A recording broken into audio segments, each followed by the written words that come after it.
Hello friends, ഇന്ന് നമ്മൾ കാണാൻ പോകുന്നത് ദി അമേസിംഗ് സ്പൈഡർമാൻ 2ന്റെ അവസാനത്തെ പാർട്ടാണ്. പാർട്ട് 1ഉം പാർട്ട് 2ഉം കാണാത്തവരാണെങ്കിൽ ലിങ്ക് താഴെ ഡിസ്ക്രിപ്ഷൻ ബോക്സിൽ കൊടുത്തിട്ടുണ്ട്. അത് കണ്ടിട്ട് മാത്രം ഈ വീഡിയോ കാണുക. അപ്പോൾ സമയം കളയാതെ നമ്മൾക്ക് വീഡിയോയിലേക്ക് കടക്കാം. എന്റെ പേര് അമിത്, നിങ്ങൾ കണ്ടുകൊണ്ടിരിക്കുന്നത് മൂവി എക്സ്പ്ലെയിനർ.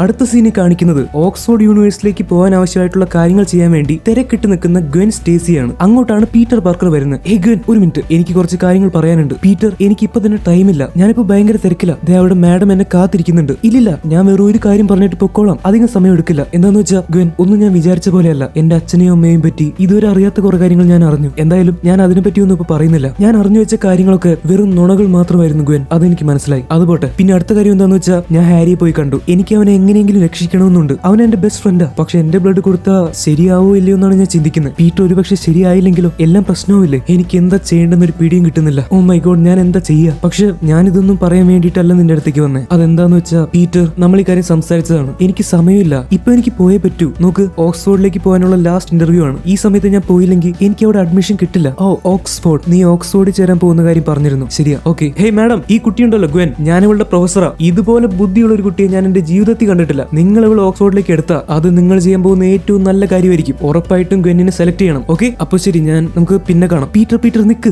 നീ എന്താ പറയാമെന്ന് അത് പറഞ്ഞിട്ട് പോ. ഗ്വെൻ, എനിക്കതെങ്ങനെ പറയേണ്ടതെന്ന് മനസ്സിലാവുന്നില്ല. എല്ലാത്തിനും കാരണം ഞാൻ തന്നെയാണല്ലോ. പക്ഷെ പീറ്റർ, ഇതെന്റെ സ്വപ്നമാണ്. എനിക്ക് ഇംഗ്ലണ്ടിലേക്ക് പോയേ പറ്റൂ. അവിടെ പോയിട്ട് എനിക്ക് ഓക്സ്ഫോർഡിൽ ചെന്ന് ചേർന്നേ പറ്റൂ. എനിക്കിത് വേണ്ടെന്ന് വെക്കാൻ പറ്റുന്നില്ല പീറ്റർ. അറിയില്ല, ചിലപ്പോ നമ്മളുടെ വഴികൾ രണ്ടും വേറെ വേറെ ആയിരിക്കും. എനിക്കറിയില്ല. എനിക്ക് പോകണം Peter. I am sorry Gwen, ഞാൻ നിന്നെ തടയാനൊന്നും പോകുന്നില്ല. എനിക്ക് സന്തോഷമുള്ളൂ. ഗുഡ് ലക്ക്, നിന്റെ ആഗ്രഹങ്ങൾ പോലെ എല്ലാം നടക്കട്ടെ. അത് കഴിഞ്ഞ് ഗ്വെൻ പോയി. പീറ്റർ തിരിച്ച് വീട്ടിലേക്ക് എത്തി. അവൻ ഭയങ്കര ദേഷ്യത്തിലാണ്. അവന്റെ പാരന്റ്സിനെ പറ്റി അറിഞ്ഞതിലുള്ള ദേഷ്യം, ഗ്വെൻ പോകുന്നതിലുള്ള ദേഷ്യം, ഇങ്ങനെ കുറെ കാര്യങ്ങളായപ്പോ അവന് ഭ്രാന്ത് പിടിച്ച പോലെയായി. അവന്റെ അച്ഛനെ പറ്റിയുള്ള അന്വേഷണങ്ങളുടെ കാര്യങ്ങളൊക്കെ വലിച്ചു കയറി താഴേക്ക് എറിയുകയാണ്. അത് കഴിഞ്ഞിട്ട് ദേഷ്യം സഹിക്കാൻ പറ്റാതെ അവന്റെ അച്ഛന്റെ പഴയ കാൽക്കുലേറ്റർ എടുത്ത് എറിഞ്ഞു പൊട്ടിക്കുന്നു. പെട്ടെന്നാണ് അതിന്റെ ഉള്ളിൽ നിന്ന് കുറെ പ്രത്യേകതരം നാണയങ്ങളൊക്കെ പുറത്തേക്ക് തെറിച്ചു വരുന്നത്. അതിലും റൂസ്വെൽറ്റ് എന്ന് എഴുതിയിട്ടുണ്ട്. ആ സമയത്താണ് പീറ്റർ ആലോചിക്കുന്നത്, അച്ഛൻ എന്നും ട്രെയിൻ പിടിച്ചാണ് ജോലിക്ക് പോയിരുന്നത്, തിരിച്ചു വന്നിരുന്നതും അങ്ങനെ തന്നെയാണ്. അവനൊരു സംശയം തോന്നി, ഈ റൂസ്വെൽറ്റ് എന്ന പേരിൽ ഒരു റെയിൽവേ സ്റ്റേഷൻ ഉണ്ടായിരുന്നോ? ഈ കോയിൻസും അതും തമ്മിൽ എന്തെങ്കിലും ബന്ധമുണ്ടോ? അവൻ പെട്ടെന്ന് നെറ്റി കയറി ഇതൊക്കെ സെർച്ച് ചെയ്യാൻ തുടങ്ങി. അപ്പോഴാണ് പീറ്റർ ഒരു കാര്യം മനസ്സിലാക്കുന്നത്, റൂസ്വെൽറ്റ് എന്ന പേരിൽ ഒരു റെയിൽവേ സ്റ്റേഷൻ ഉണ്ടായിരുന്നു വളരെ പണ്ട്. അത് കഴിഞ്ഞ് എന്തൊക്കെയോ പ്രശ്നം കൊണ്ട് ആ റെയിൽവേ സ്റ്റേഷൻ പൂട്ടിപ്പോയി. പിന്നെ അത് ഉപയോഗിക്കാതെയായി. പക്ഷേ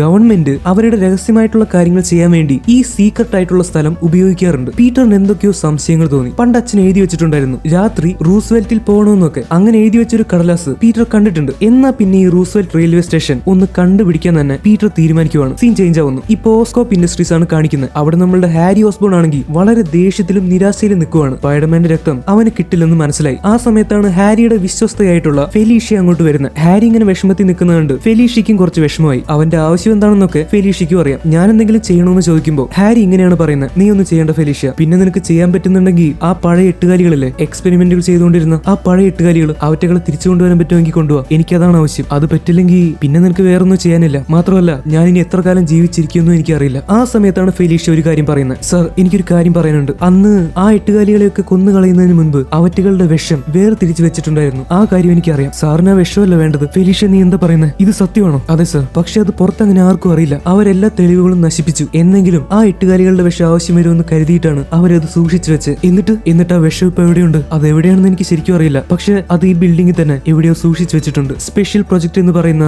ഏതോ ഒരു സെക്ഷനിലാണ് അത് സൂക്ഷിച്ചിരിക്കുന്നത്. ആ കാര്യം എനിക്കറിയാം. അങ്ങനെ ഫെലീഷ്യ പോയി കഴിഞ്ഞ് ഹാരി അവന്റെ അച്ഛൻ കൊടുത്ത ഡിവൈസ് വെച്ചിട്ട് ഈ സ്പെഷ്യൽ പ്രൊജക്ട് എന്ന് പറയുന്ന ഫോൾഡർ തുറന്നു നോക്കുവാണ്. അപ്പോഴാണ് ഞെട്ടിക്കുന്ന കുറെ കാര്യങ്ങൾ ഹാരി അറിയുന്നത്. ഈ സ്പെഷ്യൽ പ്രൊജക്ട് എന്ന പേരിൽ കുറെ മനുഷ്യരെയും മറ്റും വെച്ച് ഒരുപാട് പരീക്ഷണങ്ങൾ ഓസ്കോപ്പ് ഇൻഡസ്ട്രി സീക്രട്ട് ആയിട്ട് നടത്തി വരുന്നുണ്ട്. ഈ കാര്യം ഹാരിക്ക് പോലും അറിയില്ല. പക്ഷെ ഇതിനൊക്കെ അനുമതി കൊടുത്തിരിക്കുന്നത് ഹാരി ഓസ്ബോൺ ആണെന്നുള്ള പേരിലാണ് അവർ ഈ കാര്യങ്ങളൊക്കെ ഒപ്പിച്ചു വെച്ചിരിക്കുന്നത്. അപ്പൊ എന്തെങ്കിലും കുറ്റം വരുവാണെങ്കിൽ തന്നെ അത് ഹാരിയുടെ തലയിലായിരിക്കും വരിക. അപ്പോഴാണ് ഹാരി മാക്സ് ഡില്ലനെ പറ്റിയും അറിയുന്നത്. അയാളെ വെച്ച് കുറെ പരീക്ഷണങ്ങൾ ചെയ്തുകൊണ്ടിരിക്കുകയാണ്. ഇതൊക്കെ കണ്ട് ഞെട്ടിയിരിക്കുന്ന ഹാരിയുടെ അടുത്തേക്ക് നോർമൻ ഓസ്ബോണിന്റെ പഴയ മാനേജർ 2 പോലീസ് ഓഫീസർമാരെ കൊണ്ടുവരുവാണ്. അയാളുടെ പ്ലാൻ പോലെ തന്നെ ഹാരിയെ ഓസ്കോപ്പിൽ നിന്ന് അടിച്ച് പുറത്താക്കാനാണ് അയാൾ വന്നിരിക്കുന്നത്. മിസ്റ്റർ ഹാരി ഓസ്ബോൺ, നിനക്ക് ഇവിടുന്ന് പോകാൻ സമയമായി. നിങ്ങൾ എന്തൊക്കെയാ ചെയ്തുകൊണ്ടിരിക്കുന്നത്? ഇതൊക്കെ ചെയ്യാനായിട്ട് നിങ്ങൾ ആരനുവദിച്ചത്? ഞാനിതൊന്നും അറിഞ്ഞിട്ട് പോലുമില്ല. ഇനിയിപ്പോ അതൊക്കെ പറഞ്ഞിട്ട് എന്താ കാര്യം? നിയമത്തിന്റെ മുന്നിൽ നീ കുറ്റവാളിയാണ്. കാരണം ഈ ചെയ്ത കാര്യങ്ങൾക്കൊക്കെ നീയും ഒരു ഉത്തരവാദിയാണ്. അങ്ങനെയാണ് ഞാൻ വരുത്തി തീർത്തിരിക്കുന്നത്. ഇനി വേറെ വല്ല സഹായം വേണമെങ്കിൽ പറഞ്ഞാൽ മതി. നീ ഈ കമ്പനിയുടെ മുതലാളിയായിരിക്കുന്ന സമയത്ത് സമയത്ത് മാക്സ് ഡിലൻ എന്ന് പറയുന്ന ഒരു തൊഴിലാളി ഷോക്കേറ്റ് മരിച്ചു. അയാളുടെ ബോഡി പോലും കാണുന്നില്ല. അപ്പൊ ഇതിന്റെയൊക്കെ കുറ്റം നിന്റെ തലയിലല്ല വരിക.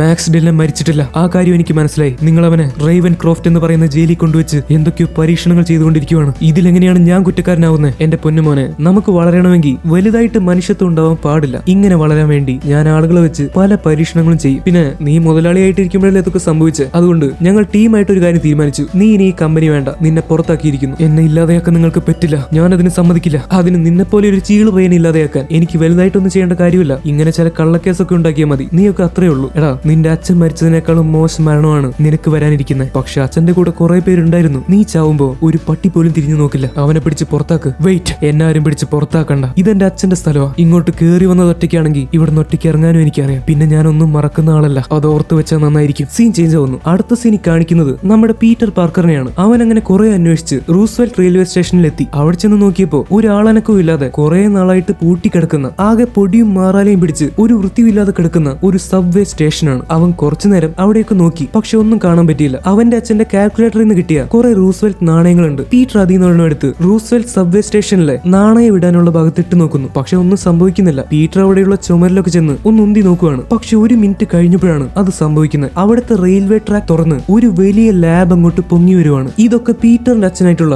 റിച്ചാർഡ് പാർക്കറിന്റെ പ്ലാനിംഗ് ആണ്. പണ്ട് അദ്ദേഹം സീക്രട്ട് ആയിട്ട് ഇവിടെ വന്ന് ഈ സീക്രട്ട് ആയിട്ടുള്ള ലാബിലാണ് വർക്ക് ചെയ്യാറുള്ളത്. ഇപ്പൊ പീറ്ററിനും ആ ലാബ് തുറന്നു കിട്ടി. പീറ്റർ പതുക്കെ അതിന്റെ ഉള്ളിലേക്ക് കയറി. അവിടെ നോക്കിയപ്പോ അച്ഛന്റെ പരീക്ഷണങ്ങൾ ചെയ്ത കുറെ സാധനങ്ങൾ ഇരിക്കുന്നുണ്ട്. ഈ സമയത്ത് അവിടെ വെച്ചിരുന്ന ലാപ്ടോപ്പ് ഓൺ ആവുകയും അതിലേക്ക് കുറെ ഫയലുകൾ ഡൗൺലോഡ് ആവുകയും ചെയ്യുന്നു. അതെന്താന്ന് വെച്ചാൽ നമ്മൾ കഥയുടെ തുടക്കത്തിൽ കണ്ട പോലെ റിച്ചാർഡ് പാർക്കർ എന്തോ ഒരു കാര്യം എവിടേക്കോ അപ്ലോഡ് ചെയ്തുകൊണ്ടിരിക്കുന്നുണ്ടായിരുന്നു. ആ സമയത്ത് പീറ്ററിന്റെ അമ്മയായിട്ടുള്ള മേരിയും ഈ റൂസ്വെൽറ്റിന്റെ കാര്യം പറയുന്നുണ്ട്. അതായത് അന്ന് റിച്ചാർഡ് പാർക്കർ പ്ലെയിനിൽ നിന്ന് ആ ഫയലുകളും വീഡിയോയും ഒക്കെ അയച്ചത് റൂസ്വെൽറ്റിലുള്ള ഈ ലാബിലെ കമ്പ്യൂട്ടറിലേക്കാണ്. അന്ന് അയച്ചതൊക്കെ ഈ ലാബിലെ കമ്പ്യൂട്ടറിലേക്ക് ഇപ്പൊ കിട്ടിയിട്ടുണ്ട്. പീറ്റർ അവിടെ ചെന്ന് നോക്കിയപ്പോ എന്തോ ഒരു വീഡിയോ ഒന്ന് കിടക്കുന്നുണ്ട്. പീറ്റർ ആ വീഡിയോ പ്ലേ ചെയ്തു. അത് അവന്റെ അച്ഛൻ കാര്യങ്ങൾ തുറന്നു പറയുന്ന വീഡിയോ ആണ്. പീറ്ററിനെ കരച്ചിലടക്കി പിടിക്കാതെ ആ വീഡിയോ കാണാൻ പറ്റിയില്ല. ഹായ്, എന്റെ പേര് റിച്ചാർഡ് പാർക്കർ. ഞാൻ വർക്ക് ചെയ്യുന്നത് ഓക്സ്ഫോർഡ് ഇൻഡസ്ട്രീസിലാണ്. എന്നെ പറ്റി ഒരുപാട് കള്ളങ്ങൾ നിങ്ങൾ ഓൾറെഡി കേട്ടിട്ടുണ്ടാവും. പക്ഷെ ലോകം ഈ സത്യം തിരിച്ചറിയണം. ഞാൻ ചിലന്തികളെ വെച്ച് ജനറ്റിക് എഞ്ചിനീയറിംഗ് ചെയ്യുന്ന ആളാണ്. എന്റെ കൂടെ ഈ കമ്പനിയുടെ മുതലാളിയായിട്ടുള്ള നോമൻ ഓസ്ബോണും ഉണ്ട്. പക്ഷെ ഞാൻ ചെയ്യുന്ന പരീക്ഷണങ്ങൾ ആയുധങ്ങൾ ഉണ്ടാക്കാൻ വേണ്ടി ഉപയോഗിക്കാൻ നോമൻ ഓസ്ബോൺ തീരുമാനിച്ചു. പക്ഷെ എനിക്കതിൽ താല്പര്യമില്ല. ഞാൻ ഉണ്ടാക്കുന്ന ഒന്നും മനുഷ്യർക്ക് ദോഷമായിട്ട് വരരുത്, അതെനിക്ക് നിർബന്ധമാണ്. അതുകൊണ്ട് ഞാനത് പറ്റില്ലെന്ന് പറഞ്ഞു എന്നെ ഒഴിവാക്കാൻ വേണ്ടി നോമൻ ഓസ്ബോൺ എനിക്കെതിരെ കുറെ കള്ള തെളിവുകൾ ഉണ്ടാക്കി. ആളുകൾ എല്ലാവരും അത് വിശ്വസിച്ചു. പക്ഷെ എനിക്ക് കുഴപ്പമില്ല, എന്നെ ആളുകൾ എന്ത് വേണമെങ്കിലും പറഞ്ഞോട്ടെ. നോമൻ ഓസ്ബോൺ അറിയാത്തൊരു കാര്യമുണ്ട്. ഈ ചിലന്തികളെ ഉണ്ടാക്കുന്ന സമയത്ത് ഞാൻ അവറ്റകളിൽ കുത്തിവെച്ചത് എന്റെ തന്നെ DNA ആണ്. അതായത് ഞാനില്ലാതെ ഓസ്കോപ്പ് ഇൻഡസ്ട്രീസിന് ഈ പരീക്ഷണത്തിൽ ഇനി വിജയിക്കാൻ പറ്റില്ല. ഒന്നുകിൽ എന്റെ DNA വേണം, അല്ലെങ്കിൽ എന്റെ തലമുറയുടെ, അല്ലെങ്കിൽ എന്റെ മകന്റെ DNA വേണം. അത് രണ്ടും അല്ലാതെ ചിലന്തികളെ വെച്ചുള്ള ഈ പരീക്ഷണങ്ങൾ അവർക്ക് പൂർത്തിയാക്കാൻ സാധിക്കില്ല. ഇത് തെറ്റായിട്ട് ഉപയോഗിക്കുന്നത് തടയാൻ വേണ്ടിയിട്ടാണ് ഞാൻ അങ്ങനെ ചെയ്തത്. ഞാൻ ഓസ്കോപ്പിൽ നിന്ന് എനിക്ക് പറ്റാവുന്നത്ര വിവരങ്ങൾ നശിപ്പിച്ചു. പക്ഷെ എല്ലാ ചിലന്തികളെയും കൊന്നുകളയാൻ എനിക്ക് സമയം കിട്ടിയില്ല. ഒരു സയന്റിസ്റ്റ് എന്ന നിലയ്ക്ക് എനിക്ക് കാര്യമൊക്കെ ഓർത്ത് വിഷമമുണ്ട്. നല്ലതിന് വേണ്ടി ഒരു കാര്യം ചെയ്തിട്ട് കുറെ പേര് അത് മോശമായിട്ട് ഉപയോഗിക്കുന്നു എന്ന് കാണുമ്പോൾ വിഷമം സഹിക്കാൻ പറ്റില്ല. പിന്നെ ഒരു അച്ഛൻ എന്ന നിലയ്ക്ക് എനിക്ക് എന്ത് പറയണമെന്ന് അറിയില്ല. എനിക്കും എന്റെ ഭാര്യയ്ക്കും എന്റെ മോനെ ഇനി ചിലപ്പോൾ കാണാൻ പറ്റില്ല. നോമൻ ഓസ്ബോണിന്റെ ആളുകൾ ഞങ്ങളുടെ പിന്നാലെ തന്നെയുണ്ട്. എന്റെ മോൻ പീറ്റർ, എനിക്കും മേരിക്കും അവനേക്കാളും വലുതായിട്ട് ഈ ലോകത്ത് വേറെ ഒന്നുമില്ല. പക്ഷെ അവനെ രക്ഷിക്കാൻ വേണ്ടി ഞങ്ങൾക്ക് അവനെ പിരിഞ്ഞിരുന്നേ പറ്റൂ. വേറെ വഴിയൊന്നുമില്ല. ഞാൻ ചെയ്യുന്നതിന് ആളുകൾ ചിലപ്പോൾ എന്നെ ദുഷ്ടനെന്ന് വിളിക്കും. കുഴപ്പമില്ല, ഇനി എനിക്ക് അധികം സമയമുണ്ടെന്ന് തോന്നുന്നില്ല. I am really sorry. ഇങ്ങനെ പറഞ്ഞ് കഴിയുമ്പോഴേക്കുമാണ് കുട്ടിയായിരുന്ന പീറ്റർ ആ സമയത്ത് റിച്ചാർഡ് പാർക്കറിനെ വിളിക്കുന്നത്. അതോടെ റിച്ചാർഡ് വീഡിയോ ഉണ്ടാക്കലൊക്കെ നിർത്തിയിട്ട് പീറ്ററിന്റെ അടുത്തേക്ക് പോയി. ഈ കാര്യങ്ങളൊക്കെ കേട്ട് കഴിഞ്ഞപ്പോ പീറ്ററിന് ഒരുപാട് സന്തോഷമായി. അവന് ഭയങ്കരമായിട്ട് വിഷമവും വന്നു. അച്ഛനെ പറ്റിയുള്ള സത്യങ്ങളൊക്കെ അവൻ ഇപ്പൊ അറിയാൻ പറ്റി. അവൻ വിചാരിച്ച പോലെ അച്ഛൻ ഒരു നല്ല ആള് തന്നെയാണ്. അല്ലാതെ ആളുകൾ പറയുന്ന പോലെ അദ്ദേഹം ഒരു കള്ളനോ രാജ്യദ്രോഹിയോ ഒന്നുമല്ല. അവന്റെ അച്ഛനും അമ്മയ്ക്കും അവനെ ഭയങ്കര ഇഷ്ടമായിരുന്നു. വേറൊരു വഴിയില്ലാത്തത് കൊണ്ട് മാത്രമാണ് അവർക്ക് അവനെ വിട്ടു പോകേണ്ടി വന്നത്. പീറ്റർ കരയാൻ തുടങ്ങി. ഈ സമയത്ത് നമ്മുടെ ഹാരി ഓസ്ബോൺ അവന്റെ അടുത്ത ഐഡിയ പുറത്തിറക്കാൻ തുടങ്ങി. അവനെ സംബന്ധിച്ച് ഇനി വേറൊരു വഴിയും അവൻ മുന്നിൽ കാണുന്നില്ല. താൻ നോമൻ ഓസ്ബോണിന്റെ മകനായിട്ടുള്ള ഹാരി ഓസ്ബോൺ ആണെന്ന് പറഞ്ഞ് അവൻ മാക്സ് ഡിലനെ കിടത്തിയിരിക്കുന്ന ആ ജയിലിന്റെ ഉള്ളിലേക്ക് കയറുവാണ്. അതിന്റെ ഉള്ളിലേക്ക് കയറി കഴിഞ്ഞ് സെക്യൂരിറ്റി ഗാർഡ്സിന് സംശയം തോന്നി. ഇവനെയല്ല ഓസ്കോപ്പിൽ നിന്ന് പുറത്താക്കി. പക്ഷെ അത് അവർ റിപ്പോർട്ട് ചെയ്യാൻ പോകുമ്പോഴേക്കും നമ്മുടെ ഹാരി അവരെ രണ്ടുപേരെയും അടിച്ചിടുന്നു. എന്നിട്ട് അവരുടെ കയ്യിലുള്ള ഇലക്ട്രിക് ഗൺ വെച്ച് അവരെ ബോധം കെടുത്തി. അവൻ നേരെ ഓടിക്കയറുന്നത് ഇലക്ട്രോയെ കിടത്തിയിരിക്കുന്ന ലാബിലേക്കാണ്. നോക്കിയപ്പോ ഇലക്ട്രോ അനങ്ങാൻ പറ്റാത്ത പോലെ ഇലക്ട്രിസിറ്റി കിട്ടാതെ അവിടെ വിഷമിച്ച് കിടക്കുന്നുണ്ട്. ഹാരി ഇലക്ട്രോയോട് പറയാൻ തുടങ്ങി, ഹേയ് മാക്സ്, നിനക്ക് ഇവിടുന്ന് രക്ഷപ്പെടണ്ടേ? രക്ഷപ്പെടണമെങ്കിൽ അതിന് ഞാൻ സഹായിക്കാം. പക്ഷെ പെട്ടെന്ന് വേണം, നമുക്കധികം സമയമില്ല. അതിന് നീ ആരാ? നിന്നെ എനിക്ക് അറിയില്ല. ഞാൻ ഹാരി ഓസ്ബോൺ, നോമൻ ഓസ്ബോണിന്റെ മകൻ. നമുക്ക് തമ്മിൽ ഒരു ഡീൽ ഉണ്ടാക്കണം. അതിനാണ് ഞാൻ വന്നിരിക്കുന്നത്. പക്ഷെ അതിനു മുമ്പ് എനിക്ക് നിന്നെ കൊല്ലാനാണ് തോന്നുന്നത്. നീ ഓസ്കോപ്പ് ഇൻഡസ്ട്രീസിന്റെ മുതലാളിയായിരുന്നില്ലേ? ആ സമയത്തല്ലേ എനിക്ക് ഇങ്ങനെ പറ്റിയത്? ഓ കമ്മോൺ മാക്സ്, നീ അവിടെ ഉണ്ടായിരുന്ന കാര്യം പോലും എനിക്ക് അറിയില്ലായിരുന്നു. നിനക്ക് ഇങ്ങനെ സംഭവിച്ച കാര്യം ഓസ്കോപ്പ് ഇൻഡസ്ട്രീസ് എന്റെ അടുത്ത് നിന്ന് മറച്ചു വെച്ചു. എനിക്കിതൊന്നും എനിക്കിതൊന്നും അറിയില്ലായിരുന്നു. അറിഞ്ഞിരുന്നെങ്കിൽ ഞാൻ നിന്നെ ഇങ്ങനെ ചെയ്യാൻ സമ്മതിക്കില്ലായിരുന്നു മാക്. നീ ചിന്തിക്ക്, നിനക്ക് എന്നെ കൊല്ലണോ അതോ നിനക്ക് സ്പൈഡർമാനെയാണോ കൊല്ലേണ്ടത്? അവനെ നിന്റെ മുന്നിൽ എത്തിച്ചു തരാൻ എന്നെ കൊണ്ട് പറ്റും. നിനക്ക് അവനെ കൊല്ലാം, പക്ഷെ ആദ്യം നീ എന്നെ സഹായിക്കണം. നീ എന്നെ ഓസ്കോപ്പിന്റെ ഉള്ളിൽ എത്തിക്കണം. നിന്നെ ഓസ്കോപ്പിന്റെ ഉള്ളിൽ എത്തിക്കാനോ? അതിന് ഓസ്കോപ്പിന്റെ മുതലാളി നീയല്ലേ, പിന്നെ നിനക്ക് എന്റെ സഹായത്തിന്റെ ആവശ്യം എന്താ? അതാണ് മാക്സ് ഞാൻ പറയുന്നത്. ഓസ്കോപ്പ് നമ്മളെ രണ്ടുപേരെയും ചതിച്ചു. അവരെന്നെ ചതിച്ച് പുറത്താക്കി. ഇനി എനിക്ക് അവിടെ കയറണമെങ്കിൽ നിന്റെ സഹായം വേണം മാക്സ്. ഇപ്പൊ ഇവിടെ ഇറങ്ങണമെങ്കിൽ പോലും എനിക്ക് നിന്റെ സഹായം ഇല്ലാതെ പറ്റില്ല. അവരെന്നെ കൊന്നു കളയും മാക്സ്. ഇപ്പൊ അവരൊക്കെ എന്നെ പിടിക്കാൻ വേണ്ടി ഇങ്ങോട്ട് ഓടി വന്നുകൊണ്ടിരിക്കുകയാണ് മാക്സ്. ആ പവർ ഗ്രിഡ് സിറ്റിക്ക് മുഴുവൻ പവർ കൊടുത്തുകൊണ്ടിരിക്കുന്ന ആ ഡിസൈൻ അത് നിന്റെ അല്ലേ? പക്ഷെ നിനക്ക് അവരൊരു വിലയും തന്നില്ല. നീയാണെന്ന് ചെയ്തെന്ന് എല്ലാവരും അറിയണം. ഇനി അങ്ങനെ അല്ലെങ്കിൽ പോലും അതിൽ നിന്നുള്ള ഒരിക്കലും തീരാത്ത ഇലക്ട്രിസിറ്റി അത് മുഴുവൻ നീ എടുത്തോ. ഒരു സിറ്റി പ്രവർത്തിക്കുന്ന മുഴുവൻ കറന്റും നിനക്ക് കിട്ടുകയാണെങ്കിലോ നിനക്ക് അതിനുള്ള ദാഹം ഉണ്ടെന്ന് എനിക്കറിയാം മാക്സ്. നീ ആ പവർ ലൈൻ കട്ട് ചെയ്താൽ സിറ്റിയുടെ മുഴുവൻ കറന്റ് പോകും. അങ്ങനെ സംഭവിച്ചാൽ സ്പൈഡർമാൻ നിന്നെ തേടി അങ്ങോട്ട് വരും. ആ സമയത്ത് നിനക്ക് അവനെ കൊല്ലുകയും ചെയ്യാം. എനിക്ക് സ്പൈഡർമാന്റെ രക്തം എടുക്കുകയും ചെയ്യാം. മാക്സ് പ്ലീസ്, നമുക്കിനി സമയമില്ല. നിന്നെ ഞാൻ എന്തുകൊണ്ട് വിശ്വസിക്കണമെന്ന് പറ. നീ എന്നെ ചതിക്കില്ലെന്ന് എന്താ ഉറപ്പ്? കാരണമുണ്ട് മാക്സ്, എന്റെ കൂടെ ഇപ്പൊ വേറെ ആരുമില്ല. എനിക്ക് നിന്നെ മനസ്സിലാവും. നമ്മൾ രണ്ടുപേരും ഒറ്റപ്പെട്ടു പോയവരാണ്. എനിക്ക് നിന്നെ ആവശ്യമുണ്ട് മാക്സ്. കാരണം നീ സ്പെഷ്യലാണ്. എന്നെ സഹായിക്കും മാക്സ്. നീലാതെ എനിക്ക് ചെയ്യാൻ പറ്റില്ല. എനിക്ക് നിന്നെ ആവശ്യമുണ്ട്. Please Max, please help me. എനിക്ക് നിന്നെ വേണം. അവിടെയുള്ള സെക്യൂരിറ്റി ഗാർഡ്സ് വന്ന് ഹാരിയെ പിടിച്ചുകൊണ്ട് പോകാൻ ശ്രമിക്കുവാണ്. അതിന്റെ ഇടയ്ക്കാണ് ഹാരി ഇങ്ങനെയൊക്കെ പറയുന്നത്. മാത്രമല്ല ഇലക്ട്രോയുടെ മേലേക്ക് ഹാരി അവന്റെ കയ്യിലുണ്ടായിരുന്ന ഷോക്ക് ഗൺ വെച്ച് കുറച്ച് ഇലക്ട്രിസിറ്റി കൊടുക്കുന്നുണ്ട്. ഇങ്ങനെ ഹാരിക്ക് തന്നെ ആവശ്യമുണ്ടെന്ന് കേൾക്കുകയും കൂടെ കുറച്ച് ഇലക്ട്രിസിറ്റി കൂടി കിട്ടുകയും ചെയ്തപ്പോ ഇലക്ട്രോയുടെ ശരിക്കുള്ള പവർ അങ്ങോട്ട് പുറത്തു വരുവാണ്. അവനെ കെട്ടിവെച്ചിരിക്കുന്ന സാധനങ്ങൾ ഇനി ഇലക്ട്രോയ്ക്ക് ഒരു തടസ്സമേ അല്ല. ഒരു അലർച്ചയോടെ ഇലക്ട്രോ വായുവിലേക്ക് മാഞ്ഞു പോവാണ്. എന്താണ് സംഭവിച്ചതെന്ന് മനസ്സിലായില്ല. പക്ഷെ പെട്ടെന്നാണ് അവിടെയുള്ള എല്ലാ സെക്യൂരിറ്റി ഗാർഡ്സും ഷോക്ക് അടിച്ച് കരിഞ്ഞ് താഴെ വീഴുന്നത്. ഹാരി നോക്കി നിൽക്കുമ്പോൾ വായുവിൽ നിന്ന് ഇലക്ട്രോ വീണ്ടും ഉണ്ടായി വരുവാണ്. എന്താണ് സംഭവിച്ചതെന്ന് വെച്ചാൽ ഇലക്ട്രോ ശുദ്ധമായ എനർജി ആയിട്ട് അല്ലെങ്കിൽ പ്യൂർ എനർജി ആയിട്ട് വായുവിലേക്ക് അലിഞ്ഞു പോയി. എന്നിട്ട് വീണ്ടും തിരിച്ചു വരാനും ഇലക്ട്രോയെ കൊണ്ട് സാധിക്കും. അവന്റെ പവർ ഒരുപാട് കൂടിയിട്ടുണ്ട്. അപ്പൊ നീ പറയുന്നത് നിനക്കെന്റെ ആവശ്യമുണ്ടെന്നാണോ? നിനക്കെന്റെ കൂട്ടുകാരനാവാൻ പറ്റൂ? നമ്മൾ ഓൾറെഡി കൂട്ടുകാരായി കഴിഞ്ഞു മാക്സ്. നമ്മൾ രണ്ടുപേരും ഒരുപോലെയാണ്. എനിക്ക് മുൻപൊരു കൂട്ടുകാരനുണ്ടായിരുന്നു, പക്ഷേ അത് ശരിയായില്ല. എനിക്കും അതെ, ഞാൻ കൂട്ടുകാരനാണെന്ന് കരുതിയ ഒരുത്തൻ എന്നെ ചതിച്ചു. അതുകൊണ്ട് ഇനി നമുക്ക് ഒരുമിച്ച് എട്ടുകാലിയെ പിടിക്കാം. സ്പൈഡർമാനെതിരെ തിരിയാൻ വേണ്ടി റെഡി ആയിരിക്കുവാണ്. ഈ സമയത്ത് പീറ്റർ റൂസ്വെൽറ്റ് റെയിൽവേ സ്റ്റേഷനിൽ പോയിട്ട് തിരിച്ചു വരുവാണ്. അപ്പൊ ഗ്വെൻ സ്റ്റേസി അവനെ കോൾ ചെയ്യുന്നു. അവൾ പറയുന്ന കാര്യങ്ങൾ കേട്ട് പീറ്ററിന് ഒരുപാട് വിഷമമായി. ഹായ് പീറ്റർ, ഇത് ഞാനാ. ഞാൻ നിന്നെ തേടി വീട് വരെ വന്നു, പക്ഷെ നിന്നെ അവിടെ കണ്ടില്ല. ഞാനിപ്പോ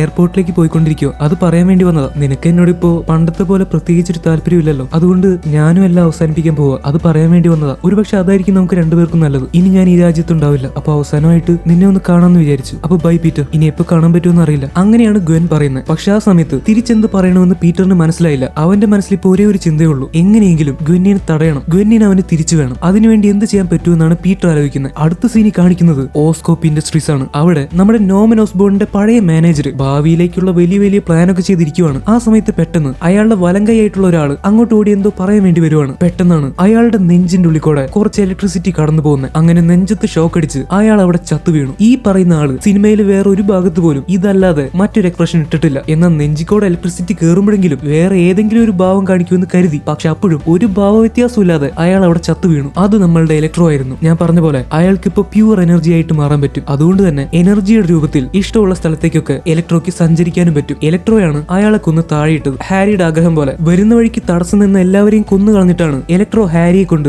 ഓസ്കോപ്പിന്റെ ഉള്ളിലേക്ക് വന്നിരിക്കുന്നത്. പെട്ടെന്ന് ഹാരി തിരിച്ചു വന്നത് കണ്ട് ആ മാനേജർ അങ്ങോട്ട് ഞെട്ടിപ്പോയി. അയാൾ അതൊട്ടും പ്രതീക്ഷിച്ചില്ല. ഹേയ് മാൻ, ഓർമ്മയുണ്ടോ എന്നെ ഓർമ്മയില്ലെങ്കിലും നിനക്ക് മാക്സ് ഡില്ലൻ ഓർമ്മയുണ്ടോ? ഇവനെ വെച്ചല്ല നീ കുറെ എക്സ്പെരിമെന്റ് ചെയ്ത് മാക്സിനെ അവിടെ വെച്ച് പാടുപെടുത്തിക്കൊണ്ടിരുന്ന ആ ഡോക്ടറില്ലേ, അവനെ മാക്സ് എന്താ ചെയ്തതെന്ന് എനിക്കറിയോ. അയാളിപ്പോ ഷോക്ക് അടിച്ച് കത്തി കരിഞ്ഞു പോയിട്ടുണ്ടാവും. ഞാൻ തിരിച്ചു വരുന്ന പ്രതീക്ഷിച്ചില്ലല്ലേ. ഇതൊടുക്കത്തെ ട്വിസ്റ്റ് ആയി പോയി കാണും. ഇനി തനിക്ക് ജീവനോടെ ഇരിക്കണമെങ്കിൽ ഞാൻ പറയുന്ന കാര്യങ്ങൾ കേൾക്കേണ്ടി വരും. എനിക്ക് എന്താ വേണ്ടതെന്ന് എനിക്ക് നന്നായിട്ട് അറിയാമല്ലോ. അതിന് ഞാൻ പ്രത്യേകിച്ച് പറയണം. എടാ ഹാരി, നിന്നെ പോലെയുള്ള ഒരു പൊടിപ്പയനെ ഇവിടുന്ന് പുറത്താക്കാൻ അറിയാമെങ്കിൽ നിന്നെ തീർക്കാനും എനിക്കറിയാം. ഞാനൊന്ന് വിരലിഞ്ഞൊടിച്ചാ ഇപ്പോ ആളുകൾ ഇവിടെ ഒന്ന് വളയും. കാണണം നിനക്ക്. എന്തായാലും മാനേജർ ഹാരിയോട് തട്ടിക്കയറാൻ തുടങ്ങിയപ്പോ ഇലക്ട്രോ അയാളെ ഒന്ന് ഷോക്ക് അടിച്ച് ബോധം കെടുത്ത് താഴെയിടുവാണ്. പക്ഷെ കൊന്നുകളഞ്ഞില്ല. അങ്ങനെ കൊല്ലാൻ പാടില്ലെന്ന് ഹാരി പറഞ്ഞിട്ടുണ്ടായിരുന്നു. കാരണം ഹാരിക്ക് മാനേജറെ കൊണ്ടൊരു ആവശ്യമുണ്ട്. അവൻ ആവശ്യമുള്ള എട്ടുകാലിയുടെ വിഷം ഈ ഓസ്കോപ്പ് ഇൻഡസ്ട്രീസിൽ ഇവിടെയാണ് ഒളിപ്പിച്ചു വെച്ചിരിക്കുന്നതെന്ന് ഈ പറയുന്ന മാനേജറിന് അറിയാം. എന്തായാലും ഇലക്ട്രോ വീണ്ടും ഒരു ഷോക്ക് കൊടുത്ത് മാനേജറെ എണീപ്പിക്കുന്നു. ഹാരി പറയാൻ തുടങ്ങി. അപ്പൊ മിസ്റ്റർ മാനേജർ, കാര്യങ്ങളൊക്കെ മനസ്സിലായല്ലോ. തനിക്കിനി രക്ഷയില്ല. അതിനു മുമ്പ് നമുക്കൊന്ന് നടന്നിട്ട് വരാം. എനിക്ക് വേണ്ട എട്ടുകാലിയുടെ വിഷം താൻ എനിക്ക് എടുത്ത് തന്നിരിക്കും. ആൻഡ് ഇലക്ട്രോ, ഈ ഓസ്കോപ്പിലെ പവർ ഗ്രിഡ് ഇവിടെയുള്ള സിറ്റിയിലേക്ക് കൊടുക്കുന്ന മുഴുവൻ പവറും ഇനി നിനക്ക് സ്വന്തം. അത് നിനക്ക് ഇഷ്ടമുള്ളത് ചെയ്യാം. പിന്നെ നീ അത് കട്ടാക്കുവാണെങ്കിൽ ഞാൻ പറഞ്ഞ പോലെ സിറ്റിയിൽ ഇലക്ട്രിസിറ്റി ഉണ്ടാവില്ല. അപ്പൊ എന്തായാലും സ്പൈഡർമാൻ നിന്നെ തേടി ഇങ്ങോട്ട് വരും. നിനക്ക് അവനോട് പക തീർക്കാം. അങ്ങനെ പറഞ്ഞ് ഹാരി മാനേജറെ കൊണ്ട് എട്ടുകാലിയുടെ വിഷം എടുക്കാൻ വേണ്ടി പോവുകയാണ്. നമ്മുടെ ഇലക്ട്രോ ആണെങ്കിൽ പ്യൂർ എനർജി ആയിട്ട് പവർ ഗ്രിഡിന്റെ ഉള്ളിലേക്ക് കയറിപ്പോയി. ഇപ്പോ ആ മാനേജർ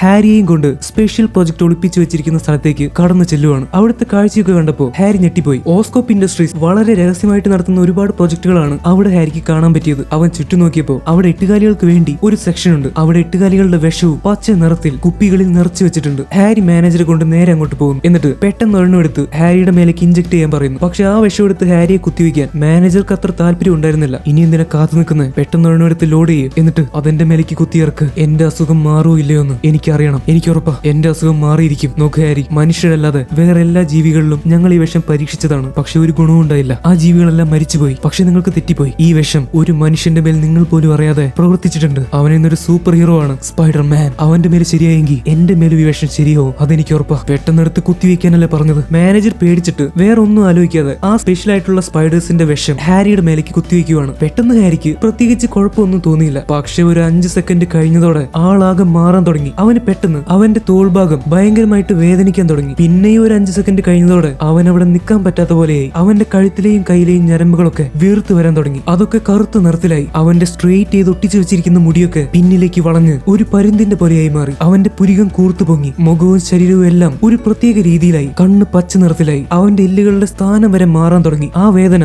അവന് സഹിക്കാൻ പറ്റുന്നുണ്ടായിരുന്നില്ല. ഇതവനെ ശാരീരികമായിട്ട് മാത്രമല്ല മാനസികമായിട്ട് മാറ്റുന്നുണ്ടായിരുന്നു. പെട്ടെന്ന് ഹാരിയുടെ മനസ്സിൽ പക വന്ന് നിറയാൻ തുടങ്ങി. അങ്ങനെ ആകെ കൂടി അവനൊരു പിശാചിന്റെ പോലെയായി മാറി. ഇതൊക്കെ കണ്ട് മാനേജർ പെട്ടെന്ന് തന്നെ അവിടെ നിന്ന് ഓടിപ്പോയി. ഹാരി പതുക്കെ എഴഞ്ഞഴിഞ്ഞു ചെന്ന് അവിടെ സ്പെഷ്യൽ ആയിട്ട് ഉണ്ടാക്കി വെച്ചിരിക്കുന്ന ഗ്രീൻ ഗോബ്ലിൻ സ്യൂട്ടിലേക്ക് കയറുവാണ്. അതിലേക്ക് കയറിയതോടെ അവന്റെ ശരീരത്തിന്റെ കഴിവുകൾ പല മടങ്ങായിട്ട് വർദ്ധിക്കുന്നു. ഇനി ഹാരി എന്താണ് ചെയ്യുക, അത് കണ്ടറിയേണ്ടി തന്നെ വരും. പിന്നെ ഒരു കാര്യമുണ്ട്, എന്തുകൊണ്ടാണ് ഹാരി ഇങ്ങനെയായി മാറിയത്? കാരണം പീറ്ററിനെ ഇതേ സ്പൈഡേഴ്സ് കടിച്ചപ്പോ ഇതേ വിഷമാണ് പീറ്ററിന്റെ ഉള്ളിൽ കയറിയത്. പക്ഷെ പീറ്റർ പാർക്കർ സ്പൈഡർമാനായി മാറി. പക്ഷെ ഹാരി നേരെ തിരിച്ച് ഇങ്ങനെയായി മാറി. അതെന്തുകൊണ്ടാണെന്ന് നമ്മൾ നേരത്തെ കണ്ടതാണ്. റിച്ചാർഡ് പാർക്കറിന്റെ വീഡിയോയിൽ അദ്ദേഹം പറയുന്നുണ്ട്, അദ്ദേഹത്തിന്റെ DNA വെച്ചിട്ടാണ് ഈ സ്പൈഡേഴ്സിനെ ഉണ്ടാക്കിയിരിക്കുന്നത്. അതുകൊണ്ട് ഈ വിഷം ശരിക്ക് പ്രവർത്തിക്കണമെങ്കിൽ അദ്ദേഹത്തിന്റെ DNA അല്ലെങ്കിൽ അദ്ദേഹത്തിന്റെ തലമുറയുടെ, അതായത് അദ്ദേഹത്തിന്റെ മകനായിട്ടുള്ള പീറ്റർ പാർക്കറിന്റെ DNA വേണ്ടി വരും. എന്നാലാണ് ഈ സ്പൈഡേഴ്സിന്റെ വിഷം പ്രവർത്തിക്കൂ. മാത്രമല്ല ഈ സ്പൈഡേഴ്സിനെ വെച്ച് അല്ലെങ്കിൽ ഈ വിഷം വെച്ച് കൂടുതൽ എക്സ്പെരിമെന്റുകൾ ചെയ്ത് വിജയിക്കണമെങ്കിൽ റിച്ചാർഡ് പാർക്കറിന്റെ ബന്ധമുള്ള DNA തന്നെ വേണ്ടി വരും. അതുകൊണ്ടാണ് ഈ വിഷം പീറ്റർ പാർക്കറിന് വർക്ക് ആയതും ഹാരിക്ക് വർക്ക് ആവാത്തതും. ഈ സമയത്ത് നമ്മുടെ മേരി ജെയിൻ ഇംഗ്ലണ്ടിലേക്ക് പോകാൻ വേണ്ടി എയർപോർട്ടിലേക്ക് പോയിക്കൊണ്ടിരിക്കുകയാണ്. അങ്ങനെ ഒരു ബ്രിഡ്ജിന്റെ അടുത്തെത്തിയപ്പോ അവൾ പുറത്തേക്ക് നോക്കി. ആ കാഴ്ച കണ്ട് അവൾക്ക് ഭയങ്കര സന്തോഷമായി. അവൾ പെട്ടെന്ന് കാറിൽ നിന്ന് ഇറങ്ങി ചെന്ന് ആ ബ്രിഡ്ജിലേക്ക് തന്നെ സന്തോഷത്തോടെ ചിരിച്ചുകൊണ്ട് നോക്കുവാണ്. കാര്യം എന്താന്ന് വെച്ചാൽ അവിടെ നമ്മുടെ പീറ്റർ പാർക്കർ അവന്റെ വെബ് യൂസ് ചെയ്ത്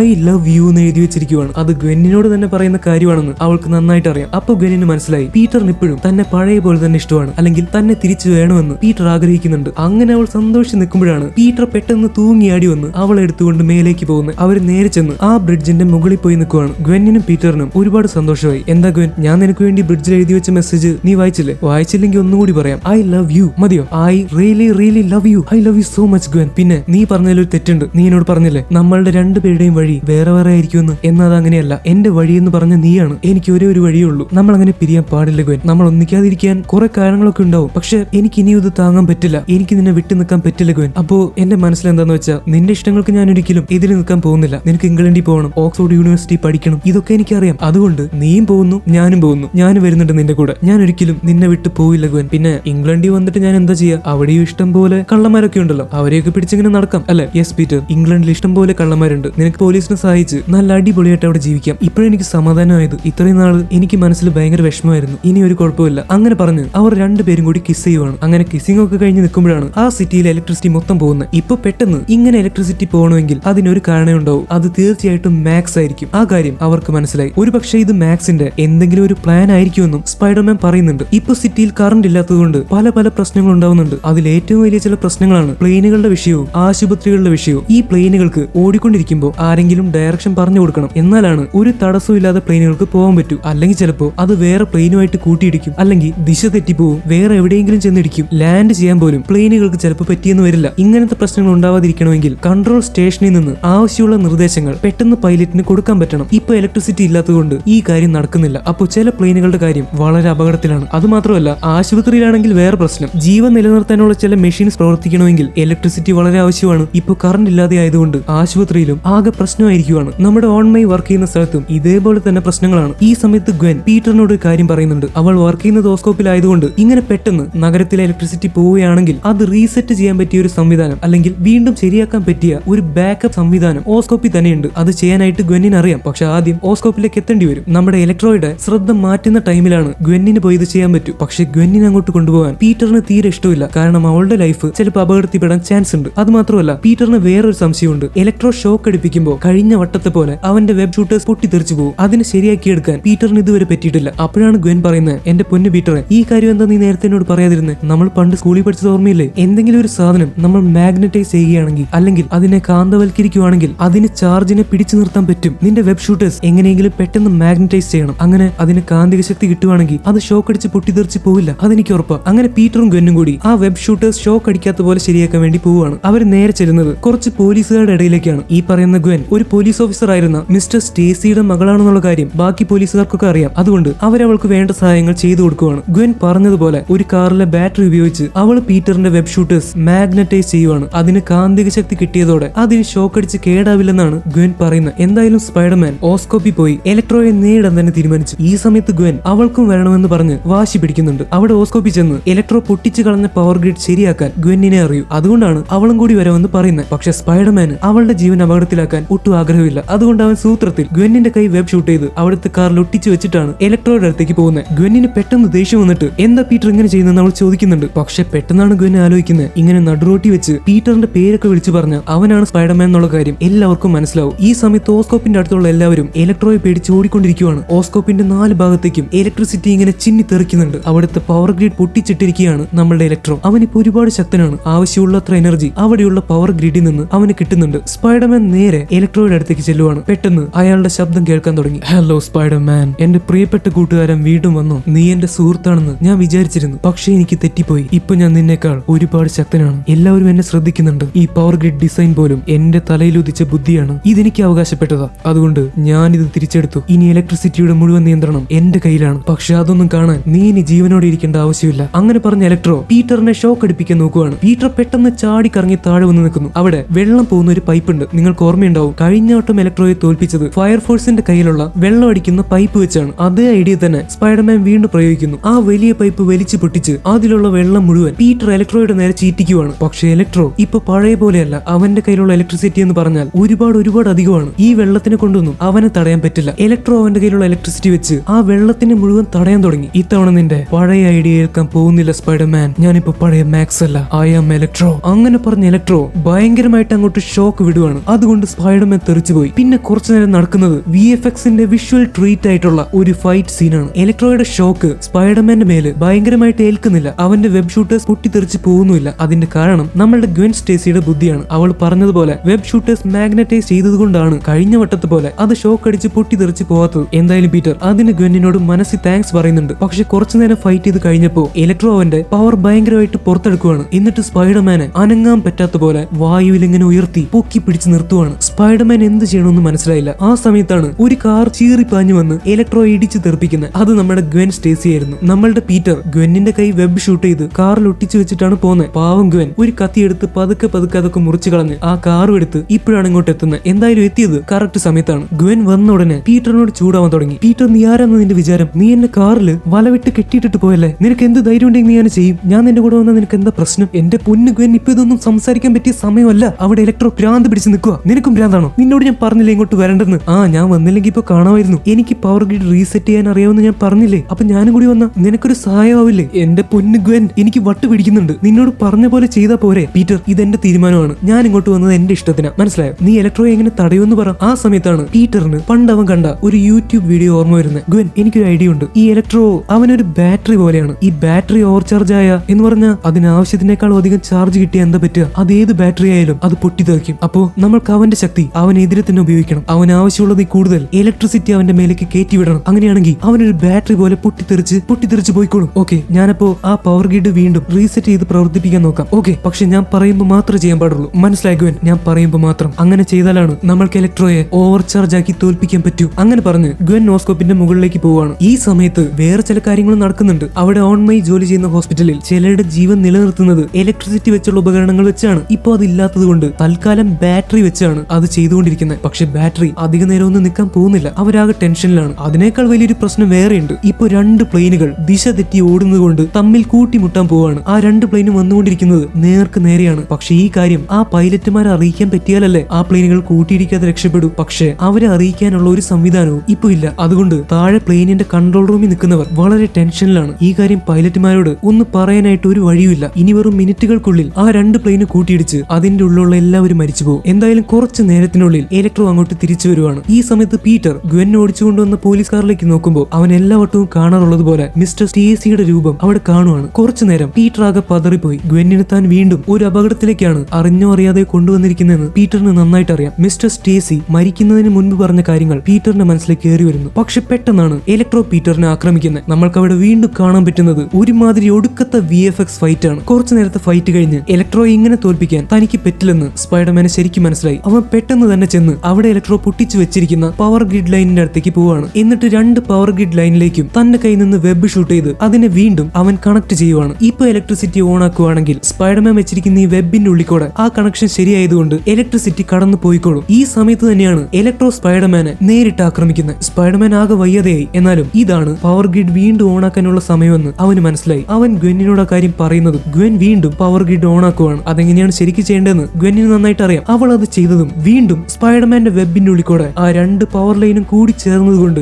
ഇലക്ട്രിസിറ്റി അങ്ങോട്ട് ഒഴുകാൻ തുടങ്ങി. പെട്ടെന്ന് ഇലക്ട്രിസിറ്റി വന്നിടിച്ചപ്പോ സ്പൈഡർമാൻ ദൂരേക്ക് തെറിച്ചുപോയി. പക്ഷേ ഇലക്ട്രോ തെറിച്ചു പോയില്ല. അതിന് പകരം അത്രയും നേരം അങ്ങോട്ട് ഇലക്ട്രിസിറ്റി കൊടുത്തുകൊണ്ടിരുന്ന ഇലക്ട്രോയുടെ മേലേക്ക് ആ പവർ ഗ്രിഡിൽ നിന്ന് ഒരുപാട് ഇലക്ട്രിസിറ്റി അങ്ങോട്ട് വന്ന് കയറാൻ തുടങ്ങി. ഇലക്ട്രോയ്ക്ക് ഒന്ന് അനങ്ങാൻ പോലും പറ്റാതെയായി. അവൻ ഉൾക്കൊള്ളാൻ പറ്റുന്നതിൽ കൂടുതൽ ഇലക്ട്രിസിറ്റിയാണ് അവന്റെ മേലേക്ക് വന്ന് കയറിക്കൊണ്ടിരിക്കുന്നത്. അങ്ങനെ സ്പൈഡർമാൻ വിചാരിച്ച പോലെ തന്നെ ഒരു ബാറ്ററി ഓവർ ചാർജ് ആവുമ്പോൾ എങ്ങനെയാണോ പൊട്ടിത്തെറിച്ച് പോകുന്നത് അതുപോലെ ഇലക്ട്രോയും കുറച്ച് സമയത്തിനുള്ളിൽ ഓവർ ചാർജ് ആയി പൊട്ടിത്തെറിച്ച് പോവുകയാണ്. അങ്ങനെ ഇലക്ട്രോയുടെ കഥ അവസാനിച്ചു. സിറ്റിയിൽ മുഴുവൻ വീണ്ടും കറണ്ട് വന്നു. നമ്മുടെ ഓൺ മൈ വർക്ക് ചെയ്യുന്ന ഹോസ്പിറ്റലിൽ കറണ്ട് വന്നതുകൊണ്ട് കുറെ രോഗികൾ രക്ഷപ്പെട്ടു. ആന്റിക്ക് സന്തോഷമായി. അത് മാത്രമല്ല പ്ലെയിൻ കൺട്രോൾ ചെയ്യുന്ന സ്ഥലത്ത് പെട്ടെന്ന് ഇലക്ട്രിസിറ്റി വന്നു. അതുകൊണ്ട് അവർക്ക് കൂട്ടിയിടിക്കാൻ പോകുന്ന 2 പ്ലെയിന്റെയും പൈലറ്റുമാർക്ക് കറക്റ്റ് ആയിട്ട് നിർദ്ദേശം കൊടുക്കാൻ പറ്റി. അങ്ങനെ 2 പൈലറ്റുമാരും കറക്റ്റ് സമയത്തിന് പ്ലെയിൻ വളയ്ക്കുവാണ്. തലനാരിഴയ്ക്ക് പ്ലെയിനുകൾ തമ്മിൽ കൂട്ടിയിടിക്കാതെ രക്ഷപ്പെട്ടു. Thanks to Spiderman and Gwen Stacy. അങ്ങനെ എല്ലാം ശരിയായ സന്തോഷത്തിൽ പീറ്റർ ഗ്വെന്നിന്റെ അടുത്തേക്ക് ഓടി വരുവാണ്. പക്ഷെ പെട്ടെന്നാണ് എന്തോ ഒരു സാധനം പറന്നു വരുന്നതായിട്ട് സ്പൈഡർമാന് കാണാൻ പറ്റിയത്. അവൻ ഗ്വെന്നിനോട് അവിടെ തന്നെ നിൽക്കാൻ പറയുന്നു. പെട്ടെന്നാണ് അവരുടെ മുന്നിലേക്ക്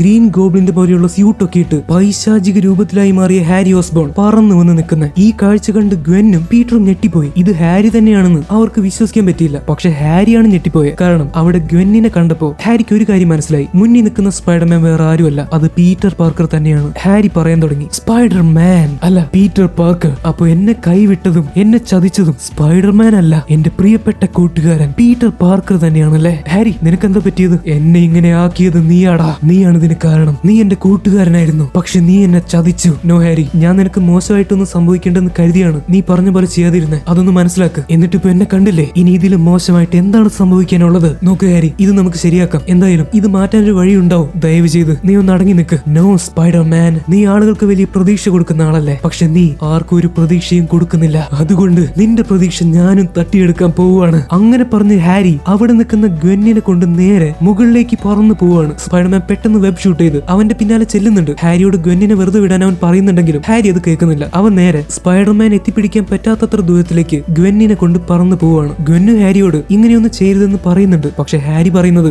ഞാനിപ്പോ ഹാരിയല്ല, ഹാരിയൊക്കെ മരിച്ചുപോയെന്നാണ്. പീറ്റർ ഹാരിയുടെ ഗ്ലൈഡറിലേക്ക് താഴ്ന്നു വെബ് ഷൂട്ട് ചെയ്യുന്നുണ്ട്. പക്ഷെ അത്രയും മുകളിലേക്ക് അവന്റെ വല എത്തുന്നില്ല. പീറ്റർ പറയാൻ തുടങ്ങി, നോ ഹാരി, ഇങ്ങനെ ചെയ്യരുത്. പ്രശ്നം നമ്മൾ രണ്ടുപേരും തമ്മിലാണ്. അതിലേക്ക് വെറുതെ ഗ്വെന്നിനെ വലിച്ചഴക്കരുത്. അവളെ വെറുതെ വിട്. ഓക്കെ സ്പൈഡർമാൻ, ഞാൻ അവളെ വെറുതെ വിടാം. അങ്ങനെ പറഞ്ഞ് ഹാരി ഗ്വെന്നിനെ അങ്ങോട്ട് വെറുതെ വിടുവാണ്. ഗ്വെൻ നേരെ താഴേക്ക് വീണു. പെട്ടെന്ന് പീറ്ററിന്റെ മൈൻഡ് ആകെ ബ്ലാങ്ക് ആയി. അവൻ നേരെ മുകളിലേക്ക് ചാടി ഗ്വെന്നിനെ അവന്റെ കയ്യിൽ ഒതുക്കി പിടിച്ച് അവൾക്ക് പരിക്കൊന്നും പറ്റാത്ത പോലെ താഴേക്ക് വീഴുവാണ്. എന്തായാലും ഗ്വെന്നിന് പരിക്കൊന്നും പറ്റിയില്ല. പക്ഷെ പെട്ടെന്നാണ് അവരുടെ അടുത്തേക്ക് ഹാരി എറിഞ്ഞിട്ട ഒരു പംകിൻ ബോംബ് വന്ന് വീഴുന്നത്. പംകിൻ ബോംബിന്റെ പവർ എന്താണെന്ന് നമ്മൾക്ക് എല്ലാവർക്കും നന്നായിട്ട് അറിയാം. പീറ്റർ പെട്ടെന്ന് ഗ്വെന്നിനെ അതിൽ നിന്ന് മറച്ചു പിടിക്കുന്നു. എന്തായാലും ആ ബോംബ് പൊട്ടിത്തെറിച്ചപ്പോ അവർ നിൽക്കുന്ന ഭാഗമൊക്കെ പൊട്ടി വീണ്ടും അവർ താഴേക്ക് വീഴുവാണ്. പെട്ടെന്നാണ് ഹാരി അങ്ങോട്ട് പറന്നു വന്ന് സ്പൈഡർമാനുമായിട്ട് ഫൈറ്റ് ചെയ്യുന്നത്. ഒരു ക്ലോക്ക് ടവറിന്റെ ഉള്ളിൽ നിന്നാണ് ഇവർ രണ്ടുപേരും ഫൈറ്റ് ചെയ്യുന്നത്. ഇതിന്റെ ഇടയ്ക്ക് ഹാരിയുടെ ഗ്ലൈഡർ ചെന്നുകൊണ്ട് ഗ്വെൻ നേരെ താഴേക്ക് വീഴാൻ തുടങ്ങി. ആ സമയത്ത് പീറ്റർ പെട്ടെന്ന് വന്ന് അവളെ വെബ് ഷൂട്ട് ചെയ്ത് പിടിക്കുവാണ്. എന്നിട്ട് അവളെ വലിച്ചു കയറ്റാൻ പോകുന്ന സമയത്ത് വീണ്ടും ഹാരി വന്ന് പീറ്ററുമായിട്ട് ഫൈറ്റ് ചെയ്യാൻ തുടങ്ങി. അവന്റെ കയ്യിലുള്ള ആയുധങ്ങൾ ഉപയോഗിച്ച് എങ്ങനെയെങ്കിലും പീറ്ററിനെ കൊല്ലാനാണ് ഹാരി നോക്കുന്നത്. ഇപ്പൊ പീറ്ററിന് ഗ്വെന്നിനെ പിടിച്ചിരിക്കുന്ന വല കയ്യിൽ നിന്ന് വിടാനും പറ്റുന്നില്ല.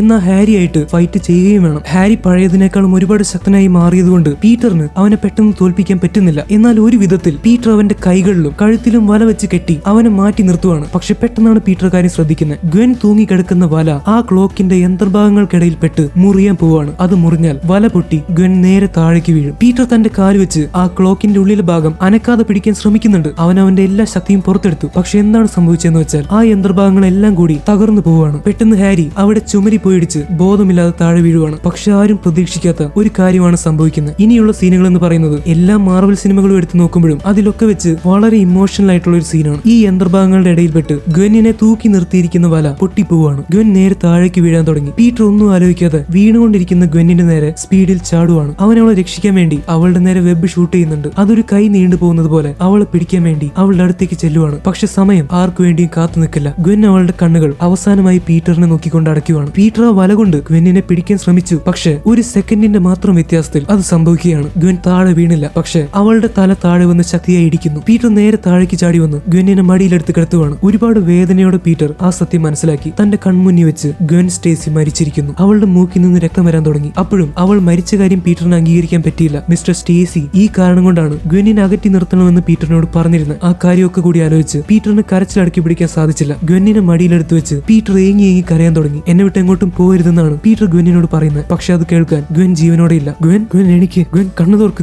ഗ്വെൻ നിന്നോട് പറയുന്നത്. പ്ലീസ് എടോ, നിനക്കൊന്നും പറ്റിയിട്ടില്ല. ഗ്വെൻ എന്താ നിനക്ക് പറ്റിയേ? ഗ്വെൻ എണിക്കാൻ. Gwen no no no Gwen, എനിക്ക് നീ ഇല്ലാതെ പറ്റില്ല. ഗ്വെൻ എന്റെ അടുത്തേക്ക് തിരിച്ചു വാ. Gwen please no. Gwen no, എന്നെ തനിച്ചാക്കി പോലെ. അങ്ങനെയൊക്കെ പറഞ്ഞ് വളരെ ഇമോഷണൽ ആയിട്ടുള്ള ഒരു സീൻ. ഇത് കണ്ട കരയാതിരിക്കാനേ പറ്റില്ല. അടുത്ത സീനി കാണിക്കുന്നത് ഗ്വെൻ സ്റ്റേസിയുടെ ഫ്യൂണറൽ ചടങ്ങാണ്. അവിടെ എല്ലാവരും എത്തിയിട്ടുണ്ട്. അവിടെ ഗ്വെന്നിന്റെ അമ്മയും സഹോദരന്മാരും വളരെ വിഷമത്തിൽ കരഞ്ഞുകൊണ്ടിരിക്കുകയാണ്. ആന്റി പീറ്ററിനെ ആശ്വസിപ്പിക്കുന്നുണ്ട്. പക്ഷെ പീറ്ററിന്റെ മനസ്സ് ഇപ്പൊ മരിച്ച അവസ്ഥയിലാണ്. പീറ്റർ ഇപ്പൊ പഴയ പോലെയല്ല. അവനിപ്പോ സ്പൈഡർമാൻ ആവാറില്ല. സമയം കിട്ടുമ്പോഴൊക്കെ അവൻ ഗ്വെന്നിന്റെ ശവക്കലറയ്ക്ക് അടുത്ത് പോയിട്ട് അവളെ ഓർത്ത് നിൽക്കാറാണ് പതിവ്. അവന്റെ ജീവിതത്തിൽ ഇപ്പൊ സന്തോഷം എന്ന് പറയുന്ന ഒരു കാര്യമില്ല. നഗരത്തിലെ ആളുകൾ മൊത്തം അന്വേഷിക്കുന്നത് സ്പൈഡർമാൻ അവരെ വിട്ട് എവിടേക്ക് പോയെന്നാണ്. നഗരത്തിൽ കുറ്റവാളികളുടെ എണ്ണം കൂടി വരുന്നുണ്ട്. പക്ഷെ സ്പൈഡർമാൻ മാത്രം തിരിച്ചു വരുന്നില്ല. ഏതോ അജ്ഞാതനായ ഒരാൾ ഹാരിയെ പൂട്ടിയിട്ടിരിക്കുന്ന ജയിലിലേക്ക് അവനെ കാണാൻ വേണ്ടി കയറി ചെല്ലുന്നുണ്ട്. ഇതേ ആൾ തന്നെ സ്പൈഡർമാൻ 1ന്റെ അവസാനവും ഡോക്ടർ കോണേഴ്സിനെ പൂട്ടിയിട്ടിരിക്കുന്ന ജയിലിലേക്ക് അയാളെ കാണാൻ വേണ്ടി ചെല്ലുന്നുണ്ട്. ഇയാളുടെ ആവശ്യം എന്താണെന്ന് വെച്ചാൽ സ്പൈഡർമാൻ തിരിച്ചു വരുമ്പോൾ അവനെതിരെ പോരാടാൻ വില്ലൻസിന്റെ ഒരു നല്ല ടീം ഉണ്ടാക്കണം. അതിനുവേണ്ടി സഹായം ചോദിക്കാനാണ് അയാൾ ഹാരിയുടെ അടുത്തേക്ക് ചെന്നിരിക്കുന്നത്. എന്തായാലും ഹാരിയുടെ അനുവാദത്തോടെ അയാൾ ഓസ്കോപ്പ് ഇൻഡസ്ട്രീസിലേക്ക് കയറി ചെന്ന് അവിടെയുള്ള ഒരു കൊലകൊല്ലി റൈനോ സ്യൂട്ട് എടുക്കുവാണ്. ഇനി അത് വെച്ച്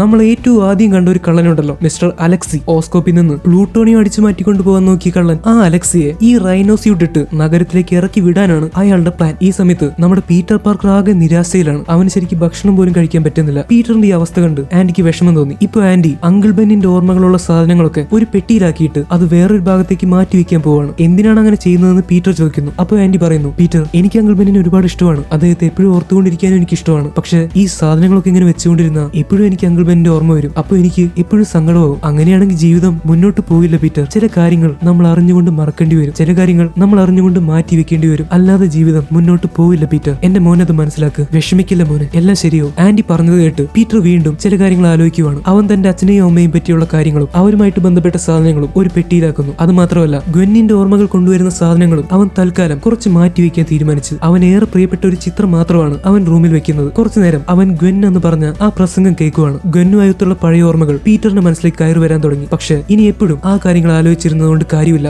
ഈ സമയത്ത് നഗരത്തിൽ ആളുകൾ പരിഭ്രാന്തരായിട്ട് ഓടാൻ തുടങ്ങി. അവിടെ പുതിയൊരു വില്ലൻ വന്ന് പ്രശ്നം ഉണ്ടാക്കിക്കൊണ്ടിരിക്കുകയാണ്. അവനെ തടയാൻ ആരെക്കൊണ്ടും പറ്റുന്നില്ല. ആ റൈനോ സ്യൂട്ട് ഭേദിക്കാൻ, അത് പൊളിക്കാൻ അത്ര ഈസിയല്ല. പോലീസുകാർ ശ്രമിച്ചെങ്കിലും ഒന്നും നടക്കുന്നില്ല. ജനങ്ങളാകെ ഭയപ്പെട്ട് നിൽക്കുവാണ്. ഈ റൈനോയുടെ വിളയാട്ടം ഇനി ആര് തടയും? ഈ സമയത്ത് പീറ്ററിനെ കാണിക്കുന്നു. അവന്റെ കയ്യിൽ ഇപ്പൊ ഇരിക്കുന്നത് അവൻ കുറച്ചു നാളായിട്ട് എടുത്തു വെച്ച സ്പൈഡർമാൻ സ്യൂട്ടാണ്. അവൻ അതിലേക്ക് സൂക്ഷിച്ചു നോക്കി. ഈ നഗരത്തിന് ഇപ്പൊ സ്പൈഡർമാന്റെ ആവശ്യമുണ്ട്. ആ നോട്ടത്തിൽ തന്നെ നമുക്കൊരു രോമാഞ്ചം അങ്ങോട്ട് വരും. ഈ സമയത്ത് അലക്സി ആ മാരക റൈനോ സ്യൂട്ട് ഇട്ട് പോലീസിനെ വെടിവെച്ചുകൊണ്ടിരിക്കുവാണ്. എടാ ഇത് അലക്സിയാടാ അലക്സി. പക്ഷെ ഇപ്പൊ ഞാൻ റൈനോ ആടാ. ഇനി ധൈര്യം ഉണ്ടെങ്കിൽ തടയണ തന്നെ. ഇപ്പൊ നിന്റെയൊക്കെ സ്പൈഡർമാൻ ഒന്നും ഇവിടെ ഇല്ലല്ലോ. അവനൊക്കെ പേടിച്ച് എങ്ങോട്ടോ പോയി. ഇനി ഈ സിറ്റിയുടെ രാജാവ് ഞാനാടാ. അങ്ങനെയൊക്കെ പറഞ്ഞു നിൽക്കുമ്പോ പോലീസുകാർ അവനെ വെടിവെക്കുന്നുണ്ടെങ്കിലും റൈനോ സ്യൂട്ട് ഉള്ളതുകൊണ്ട് അലക്സിക്ക് ഒന്നും പറ്റുന്നില്ല. ഈ സമയത്താണ് സ്പൈഡർമാന്റെ ഡ്രസ്സൊക്കെ ഇട്ട് ഏതോ ഒരു കുട്ടി റൈനോയുടെ മുന്നിലേക്ക് ഓടി ചെന്ന് നിൽക്കുന്നത്. അവന്റെ അമ്മ ആ കുട്ടിയെ തടയാൻ നോക്കി. പക്ഷെ അവൻ അതൊന്നും കേട്ടില്ല. പോലീസുകാർ വെടിവെക്കുന്നത് നിർത്താൻ പറയുവാണ്. കാരണം അവരിപ്പോ വെടിവെച്ച അത് ആ കുട്ടിക്ക് കൊള്ളും. എന്താണ് ആ കുട്ടി കാണിക്കാൻ പോകുന്നതെന്ന് ആർക്കും മനസ്സിലായില്ല. അലക്സി ആ കുട്ടിയെ കണ്ട് പുച്ഛിക്കാൻ തുടങ്ങി. അല്ല